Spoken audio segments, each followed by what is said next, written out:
à tous, bienvenue sur le plateau de Virtuality TV, la web télé du salon Virtuality 2018, avec tous les innovateurs et les entreprises qui font la réalité virtuelle et augmentée de demain. Je suis avec Déborah Papiernik. Bonjour Déborah. Bonjour. Donc vous êtes en charge des nouveaux business chez Ubisoft. Est-ce que vous pouvez nous expliquer concrètement en quoi ça consiste ? Oui, alors les nouveaux business chez Ubisoft, c'est explorer des nouvelles perspectives, des nouvelles opportunités pour Ubisoft, par l'intermédiaire de nos marques pour aller toucher des nouveaux publics et aussi par l'intermédiaire de nos expertises pour les amener au-delà du jeu vidéo. Donc ça se traduit par des choses qui sont très très différentes. Proposer des nouvelles expériences de divertissement, que ce soit sur des spectacles ou sur des attractions en réalité virtuelle, ou même des façons de travailler avec des entreprises qui sont complètement hors du jeu vidéo, souvent en mode open innovation, mais aussi bien des startups que des sociétés du CAC 40. Et pourquoi est-ce que c'est important aujourd'hui d'exporter la marque Ubisoft en dehors du jeu vidéo et en dehors des foyers des utilisateurs traditionnels ? En fait, c'est pas spécialement la marque qui est importante. Ce qui est important, c'est que nous, notre cœur de métier, c'est créer des jeux vidéo. On est le 3e développeur-éditeur mondial en jeux vidéo et ça reste notre cœur de métier. Mais on crée, plus que des jeux vidéo, on crée des mondes, on crée des univers. En fait, ces univers ne sont pas toujours accessibles à tout le monde. Il y a des gens qui ne sont pas joueurs, tout simplement. Donc ça nous permet d'ouvrir des nouvelles portes vers ces univers qu'on a créés, ces mondes qu'on a créés. Et de la même façon, ça permet aussi d'aller proposer à nos fans qui connaissent déjà nos marques d'autres façons d'expérimenter ces univers. Du coup, on le fait déjà dans le cinéma, on le fait dans la BD, on le fait sur les séries télé avec les lapins crétins par exemple. Et là, aller leur proposer des choses toujours plus innovantes dans d'autres domaines. Et là, vous me parliez un peu plus tôt des attractions. En quoi ça consiste exactement ? Quelles attractions vous avez développées aujourd'hui ?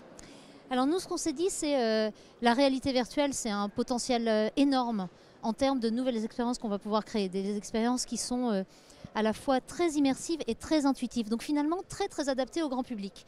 Le marché home entertainment, le marché à la maison est très prometteur. Après, c'est vrai qu'il décolle un peu doucement. Même si le prix des casques a baissé, les installations à la maison, il faut quand même encore un gros PC. Là, je parle de ce qu'on appelle high-end VR, donc les casques type Oculus, Vive, qui ont besoin d'un gros PC derrière avec des grosses cartes graphiques. Donc, c'est des équipements qui sont un peu lourds, qui ne sont pas toujours à la portée de toutes les bourses et qui, même techniquement, à brancher dans son salon, c'est un peu compliqué encore plus si on veut jouer en multijoueur. C'est-à-dire il faut des copains qui aient les mêmes équipements que soi, donc ça devient un gros challenge. Donc du coup, il y a tout ce location-based, tout ce marché qui se passe hors de la maison, donc des attractions, des salles d'arcade en réalité virtuelle qui se développent un peu partout dans le monde.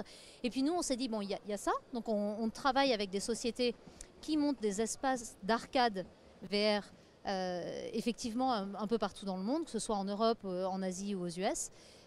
Et en plus de ça, on crée aussi des attractions qui sont des choses très très spécifiques qu'on ne peut faire que hors de la maison.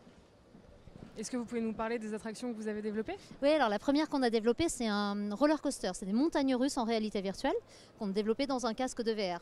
Après, en VR, le principal problème qu'on a, c'est si on crée un mouvement dans le casque, mais que physiquement la personne n'est pas en mouvement, on a une incohérence entre les messages sensoriels qui sont perdus par le cerveau, ce qui vient par les yeux, ce qui vient par l'oreille interne, donc le mouvement qui est détecté par l'oreille interne.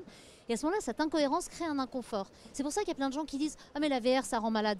Pas du tout, c'est pas la VR qui rend malade, c'est les mauvaises expériences en VR qui rendent malade. Nous, ce qu'on a fait, c'est qu'on fait effectivement une expérience de montagne russe, qui est une expérience passive, comme quand vous allez dans des vraies montagnes russes dans un parc d'attractions. Vous faites cette expérience de montagne russe et en même temps, vous êtes sur un fauteuil à vérin qui bouge et le mouvement du fauteuil est complètement coordonné avec ce que vous voyez dans le casque. Ça fait que les messages sensoriels sont les mêmes et vous avez une expérience qui est cohérente, qui est confortable, du coup, qu'on amplifie encore avec un système de ventilateur qui donne l'impression de vitesse. Et à ce moment-là, le cerveau dit « Ok, les messages sont cohérents, je peux en profiter, je peux me lâcher. » Et là, j'ai effectivement l'impression d'être physiquement sur des montagnes russes. Donc c'est quelque chose qui est beaucoup plus immersif que le jeu vidéo un peu classique. C'est immersif différemment, parce que là, c'est une expérience de 3 minutes. Donc c'est une immersion qui est très courte, qui est passive, qui est basée vraiment sur des sensations. Donc sensations visuelles, sensations de vent, sensations de mouvement.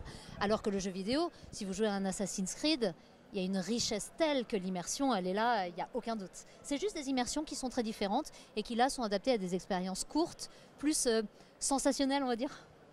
Et est-ce qu'on pourrait imaginer qu'elle soit déclinée chez les particuliers à terme ? Ça paraît compliqué parce que là on parle quand même de sièges qui sont de fauteuils vérins qui sont très chers. Du coup ce qu'on a fait nous, c'est au début on avait fait des installations à plusieurs endroits. Donc on a un petit parc d'attractions pour enfants à à Montréal, un petit parc familial sur le thème des lapins crétins. On l'a mis à cet endroit-là, on l'a mis aussi MK2 Bibliothèque, on l'a mis aussi chez Viveland. On l'a mis à plusieurs endroits comme ça, mais à chaque fois, il fallait des sièges, il fallait des PC, il fallait tout configurer. On s'est dit, si on veut vraiment passer à la vitesse supérieure, il faut qu'on arrive à faire un partenariat avec un spécialiste du monde des attractions. Et c'est ce qu'on a fait. Donc on a travaillé avec LA Games, qui est australien et qui est fabricant de bornes d'arcade, en gros de jeux d'arcade. Et on a développé avec eux un pod de place où tout est intégré. Donc les PC sont là, mais ils sont cachés, avec un système de réfrigération pour que ça ne chauffe pas. Les vérins sont bien dans les sièges, le son arrive par les casques, les ventilateurs sont intégrés, les capteurs pour le casque sont aussi intégrés, les gens ne se rendent même pas compte qu'il y a des capteurs. Et on a réussi à faire un pod de place qui est complètement autonome.